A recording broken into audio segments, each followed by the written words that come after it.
సమాజానికి ఏం సంబంధం నీ భయాలతో? సమాజానికి ఏం సంబంధం నీ గోలతో? అసలు గవర్నమెంట్కి ఏం సంబంధం?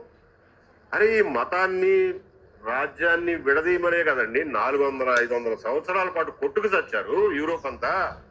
ఎన్నో యుద్ధాలు, లక్షల ప్రాణాలు పోయిన తర్వాత కదా రాజ్యం మతం రెండుగా వేరైంది. మళ్ళా ఇవాళ తీసుకొచ్చి అతికిస్తానంటాం. ఇంతకంటే వెనకబడతాం ఏమైనా ఉంటుందా? అసలు బయట లోపల ఏంటండి, 2000 సంవత్సరాల క్రితం 3000 సంవత్సరాల క్రితం పాస్పోర్ట్లు ఉన్నాయా, లేకపోతే నేషనాలిటీ ఉందా, సిటిజన్షిప్ ఉందా? భావాలు ఫ్రీగా ఒక చోట నుంచి ఒక చోటకి వ్యాప్తి చెందినాయి. ఈజిప్టులో ఉన్న పక్షి బొమ్మ మనకి గరుడు బొమ్మ అవుతుంది. ఈజిప్టులో ఉన్న ఆచారాలు మన దగ్గర ఉంటాయి. మెసపటోమియాలో ఆచారాలు మన దగ్గర ఉంటాయి. మన దగ్గర ఉన్న కొన్ని ఆచారాలు అక్కడ మిడిల్ ఈస్ట్కి పోతాయి, మిడిల్ ఈస్ట్ నుంచి యూరోప్కి పోతాయి.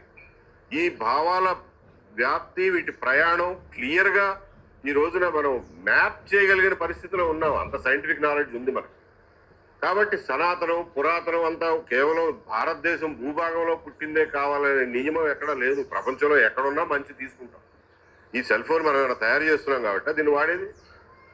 అత్యంత ఆశ్చర్యకరమైన విషయం ఏంటంటే, క్రీస్తు పూర్వం 500-600 సంవత్సరాల్లో చార్వాకుడు మొదటిసారి చెప్పాడు that you get knowledge through perception.